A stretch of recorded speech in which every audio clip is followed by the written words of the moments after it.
Alright, today I'm going to give you guys a detailed look at this Hot Toys Iron Man 3.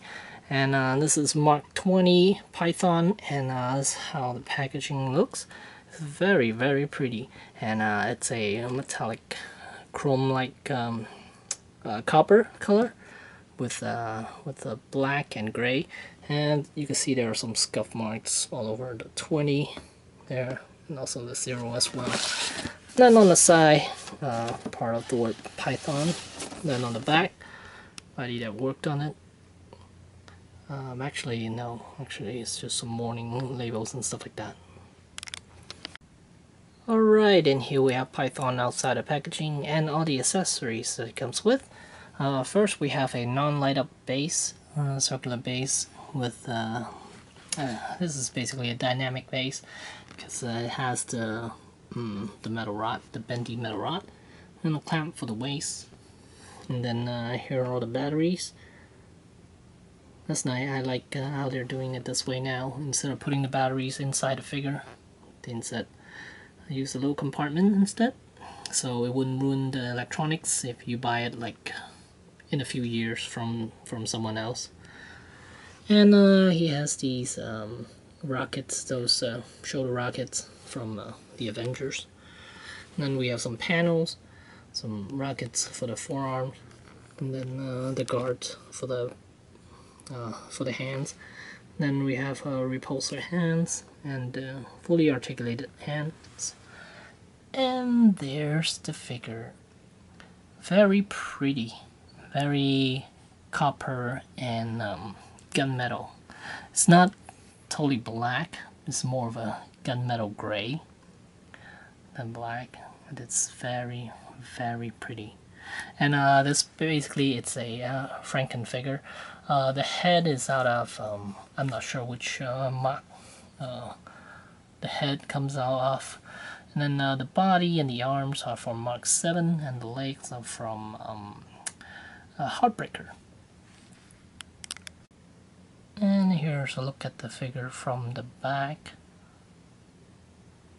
Check out those legs. They're very bulky, and I do like them a lot because it gives it a lot of depth.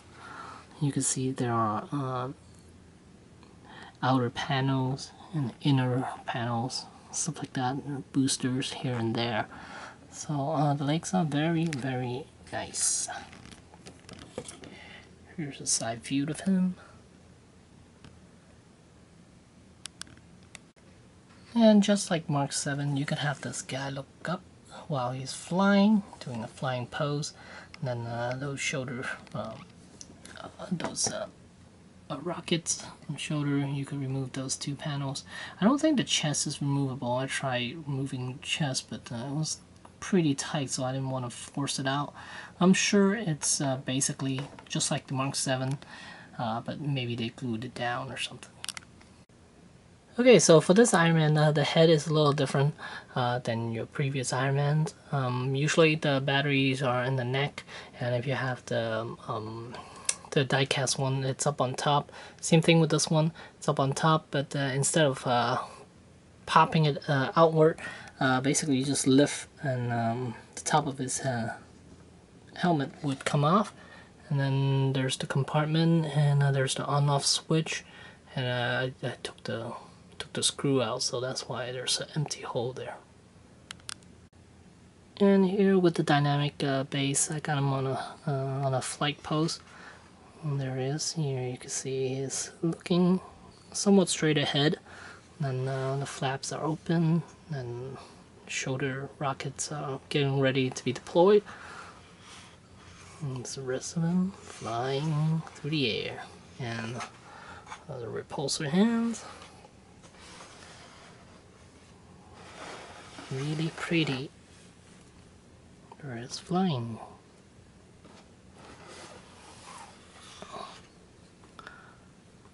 That's cute.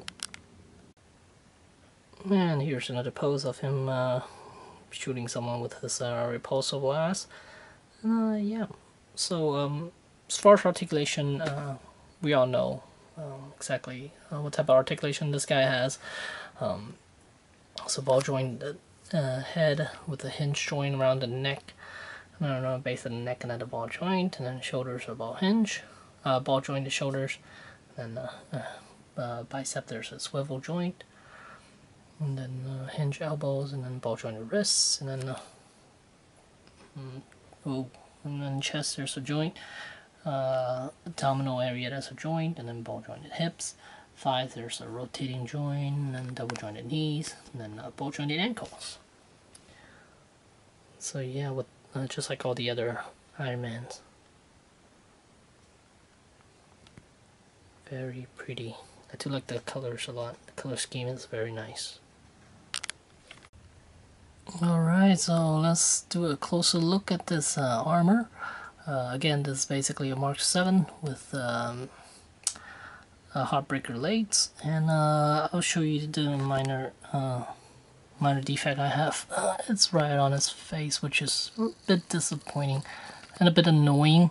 So hopefully I could, I'm gonna try to see if I could get an exchange from Sideshow, but if not, then I don't know.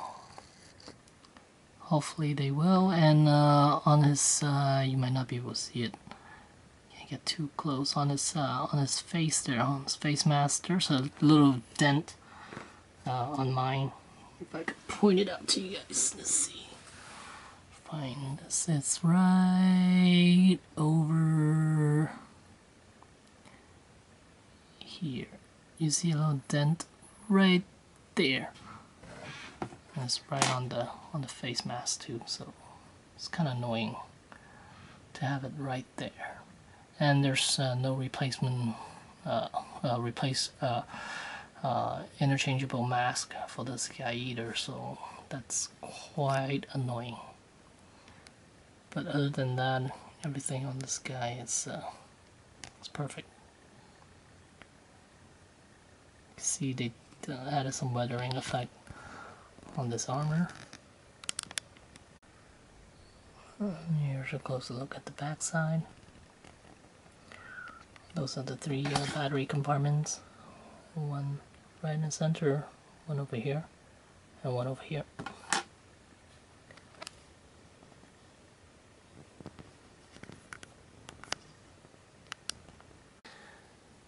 And here are two other armors that are very similar to Python. We have the Mark 7 and the Midas.